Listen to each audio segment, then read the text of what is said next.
Hello guys, welcome to inside movie story. आज की movie आपको डेफिनेटली बहुत ज़्यादा पसंद आएगी। इस मूवी में हम एक फादर को देखते हैं जिनका नाम की सेंगू होता है। और ये जो फादर होते हैं बेसिकली एक हॉस्पिटल में काम कर रहे होते हैं जहाँ पर ये लोगों की हेल्प करते हैं। उसके बाद में हम देखते हैं नेक्स्ट सीन में कि हॉस्पिटल में एक लेडी होती है जो कि अपने आखिरी टाइम में होती है। वो लेडी सेंगू फादर को बोलती है कि प्लीज़ मेरे लिए आप फ्लूइड बजा दीजिए। और वो जैसे ही फ्लूइड को लेने जाते हैं तो वैसे ही वो देखते हैं कि वो जो लेडी है वो लेडी की तबीयत अचानक से ख़राब होती है और वो डेथ हो जाती है। इस बात से जो फादर होते हैं काफ़ी दुखी होते हैं और हॉस्पिटल से चले जाते हैं। हॉस्पिटल से निकलने के बाद वो एक चैम्बर की तरफ जाते हैं। बेसिकली वो जो चैम्बर होता है उस चैम्बर के अंदर में ये लोग इंसान पे एक्सपेरिमेंट कर रहे होते हैं और उनके ब्लड को चेक कर रहे होते हैं कि किस तरीके से हम उनके ब्लड को ज़्यादा ज़्यादा यूजफुल बनाएं जिससे कि आम लोगों की हेल्प हो। और इस एक्सपेरिमेंट के लिए सेंगू फादर ने अपना भी नाम डाल रखा होता है। इसके बाद में जो उस एक्सपेरिमेंट का हेड होता है यानी कि उन सारे लोगों का हेड होता है वो बोलता है कि सेंगू इसमें आपकी जान भी जा सकती है। तो आप सोच लीजिए, बट सेंगू एक बहुत ही अच्छे इंसान थे और चाहते थे कि लोगों की हेल्प में वो अपना काम करें, इसलिए वो हाँ बोल देते हैं। और उसके बाद में वो लोग उस पर एक्सपेरिमेंट करते हैं और जो सेंगू होते हैं उन पर ब्लड चढ़ाते हैं। बट जब उन पर ब्लड चढ़ाया जाता है तो उस ब्लड चढ़ाने के बाद उनका जो बॉडी होता है बहुत ही अलग तरीके से रिएक्ट करता है। और इस रिएक्ट करने की वजह से उनके जो फेस होते हैं उस पर काफ़ी सारे दाने आने स्टार्ट हो जाते हैं। और इसके बाद में जो डॉक्टर उनके दाने देखते हैं तब उनको लगता है कि ये जो एक्सपेरिमेंट है ये फेल हो गया है और वो उनको ब्लड देते हैं ताकि इनकी जान बचाई जा सके।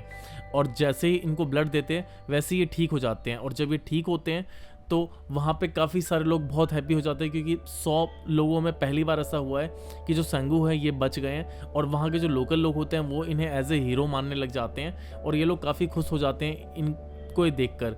और इसके बाद में सेंगू की काफ़ी ज़्यादा नाम हो जाती है। उसके बाद में सेंगू एक जगह जाते हैं जहाँ पे एक बच्चे को ब्रेन कैंसर हो रखा होता है। उसकी बर्थडे पार्टी को सेलिब्रेट करने के लिए जाते हैं। और जब ये वहाँ पे जाते हैं जहाँ पे उस बच्चे का बर्थडे पार्टी सेलिब्रेट हो रहा होता है, वहाँ पर ये देखते हैं कि अचानक से एक लेडी आती है चिल्लाती हुई। वो बोलती है कि प्लीज़ मेरे बेटे को बचा लो, प्लीज़ मेरे बेटे को बचा लो।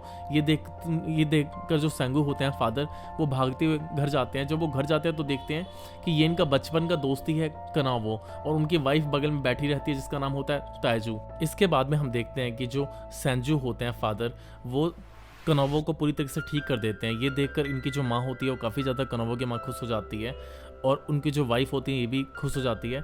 और ये इनकी जो माँ होती है वो इन्हें घर पे बुलाती है कि आप हमारे साथ में डिनर कीजिए। और जब ये लोग नेक्स्ट डे पे डिनर पे आते हैं तो डिनर पे 3 लोग और आते हैं, एक हस्बैंड वाइफ, साथ में एक पुलिस वाला होता है वो भी आता है। और जब ये लोग आते हैं तो ये लोग घर में बैठकर इनका फेवरेट गेम डाइस खेल रहे होते हैं। और यहाँ पर हमें ये पता लगता है कि जो ये डॉक्टर है ये ताइजू में काफ़ी ज़्यादा इंटरेस्टेड होता है। इसके बाद में जब ये लोग डाइस गेम खेल ही रहे होते हैं तभी अचानक से जो कनोवो होती है उनकी वाइफ होती है ताइजू को बहुत बुरी तरीके से मजाक बनाता है। इस बात पर जो ताइजू होती है वो काफ़ी ज़्यादा परेशान हो जाती है और दुखी हो जाती है। और ये बात जो वहाँ पे बैठे डॉक्टर होते हैं, फादर होते हैं यानी सेंजू, वो देख लेते हैं। और जब सेंजू ये चीज़ देखते हैं तो उन्हें अच्छा नहीं लगता। इसके बाद में सेंजू अपने घर चले जाते हैं। जब वो अपने घर जाते हैं तो उनके बॉडी में अजीब तरीके से फ्लोटिंग्स होनी स्टार्ट हो जाती है और ये चीज़ देखकर वो काफ़ी ज़्यादा परेशान हो जाते हैं। अगले दिन जब वो अपने हॉस्पिटल में जाते हैं तो वहाँ देखते हैं एक डेड बॉडी होती है और डेड बॉडी के बाहर बहुत सारा ब्लड होता है और वो अपने आप को रोक नहीं पाते क्योंकि वो अब एक वैम्पायर बन चुके थे। और उसके बाद में वो उसके ब्लड को पी लेते हैं। हालांकि वो अपने आप को पहले रोकने की कोशिश करते हैं बट वो ब्लड को पी लेते हैं और ब्लड को पीने के बाद वो बहुत सारे ब्लड को स्टोर करते हैं। इधर हम देखते हैं कि जो ताइजू होती है उसको नींद में चलने की आदत होती है और वो नींद में ही चलने लग जाती है। और इसके बाद में हम लोग नेक्स्ट सीन में ये देखते हैं कि जो ताइजू होती है वो बहुत ज़्यादा इंटरेस्टेड होती है डॉक्टर सेंजू में, तो अपनी मदर इन लॉ से बोलती है कि क्या मैं हॉस्पिटल चली जाऊँ 1 नाइट के लिए। इस बात पर इनकी मदर इन लॉ बोल देती है कि हाँ ठीक है तुम जा सकती हो। उसके बाद में ये छुप छुपा के मिलती है सेंजू फादर से और फादर से मिलके वो फादर के साथ में बोलती है कि हम दोनों एक दूसरे को बहुत ज़्यादा पसंद करते हैं तो क्यों ना हम दोनों आपस में कुछ करें और कहीं भाग जाए, शादी कर लें। इस बात पर जो फादर होता है वो फादर बोलता है देखो मैं तुमसे प्यार करता हूँ इसलिए मैं तुम्हें कुछ नहीं छुपाऊंगा। मैं एक्चुअल में एक अलग तरीके का वैम्पायर हूँ जो कि मेरे ब्लड में रिएक्शंस की वजह से हो गया है। इस बात पर जो ताजू होती है वो भागने लग जाती है बट जब ताजू भागती है तो ताजू को समझा के दोबारा लाते हैं और उसके बाद में ताजू को समझाते हैं कि देखो मैं कोई ख़राब इंसान नहीं हूँ। और साथ ही फादर ये भी बोलते हैं कि चलो हम एक काम करते हैं, हम यहाँ से भाग जाते हैं और किसी अच्छी जगह पे हम लोग रहते हैं। इस बात पर ताजू बोलते हैं कि तुम मेरे हस्बैंड को मार दो, इससे हम दोनों आराम से इसी जगह पर रह लेंगे।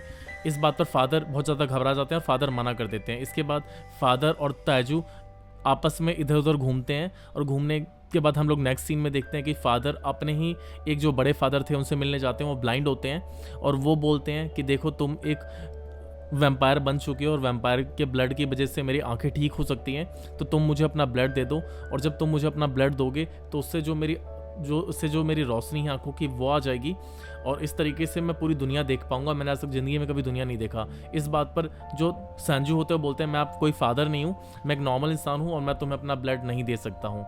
इसके बाद में हम देखते हैं कि एक रात जो ताइजू होती है और जो संजू होते हैं ये लोग सो रहे होते हैं, तभी संजू की जो बॉडी, तभी ताइजू के बॉडी पे एक अजीब सा निशान होता है। वो निशान देखकर जो फादर होते हैं वो पूछते हैं कि नहीं ये निशान तुम्हारे पे कैसे आया। इस बात पर जो ताइजू होते हैं बोलते हैं मेरे हस्बैंड ने मारा है। इस बात पर उन्हें बहुत ज़्यादा गुस्सा आता है और वो फिर प्लानिंग करते हैं कि इसको मैं मार दूंगा।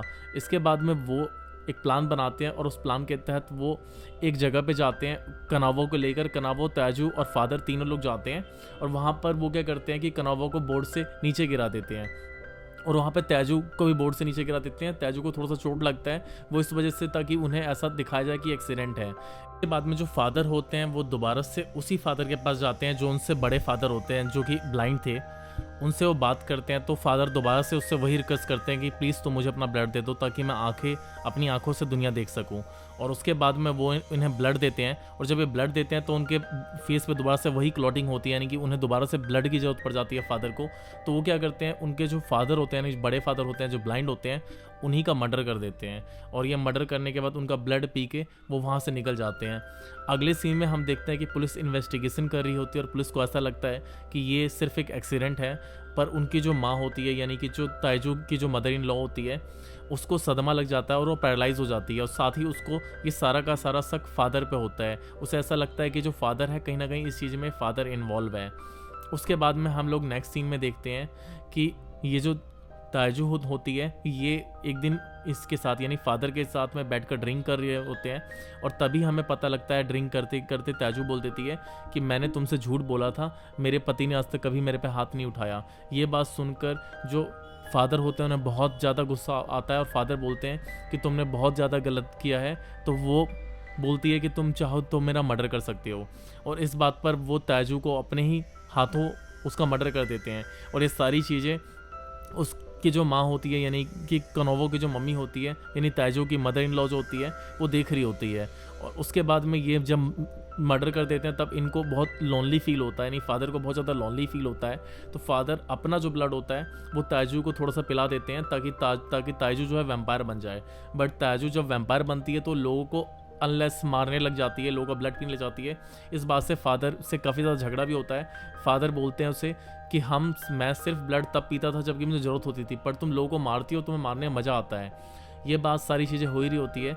उसके बाद हम लोग नेक्स्ट सीन में देखते हैं कि जो ताइजू के जो मदर इन लॉ होती है वो उन्हीं 3 लोगों को बुलाते हैं वहाँ पर, और ये लोग डाइस खेल रहे होते हैं। और डाइस में सारे में इनकी माँ बोल देती है कि यही दोनों ने मर्डर किया है कनोवो का। इसके बाद में जो ये तीनों लोग होते हैं ये आपस में मारपीट करने लग जाते हैं, और उसका फ़ायदा कुछ नहीं होता। ये जो तीनों लोग होते हैं ये तीनों लोग मारे जाते हैं। हालांकि जो फादर होते हैं वो रोकते हैं ताइजू को कि ना मारे, बट ताइजू बहुत खतरनाक थी, ये इन तीनों का मर्डर कर देती है। उसके बाद में ये लोग कार लेके एक जगह पे निकल जाते हैं तीनों लोग, यानी कि मदर इन लॉ, ताइजू और जो फादर होते हैं ये। और ये तीनों लोग एक ऐसी जगह जाते हैं जहाँ पे कि सूरज जब उगेगा तो सीधी लाइट इन पड़ेगी, और वहाँ पे ताइजू को पता लग जाता है कि जो वैम्पायर है, वैम्पायर को अगर सीधी सनलाइट पड़ती है तो वो मर जाते हैं। इसके बाद जो ताइजू होती है काफ़ी ट्राई करती है कि बच जाए, बट वहाँ पे और कोई सिस्टम था नहीं और कुछ भी नहीं था छाई के लिए।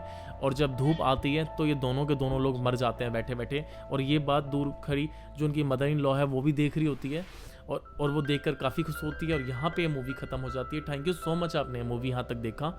अगर आपको मूवी अच्छी लगी तो प्लीज़ हमारे चैनल को सब्सक्राइब कर दीजिएगा। Thank you so much.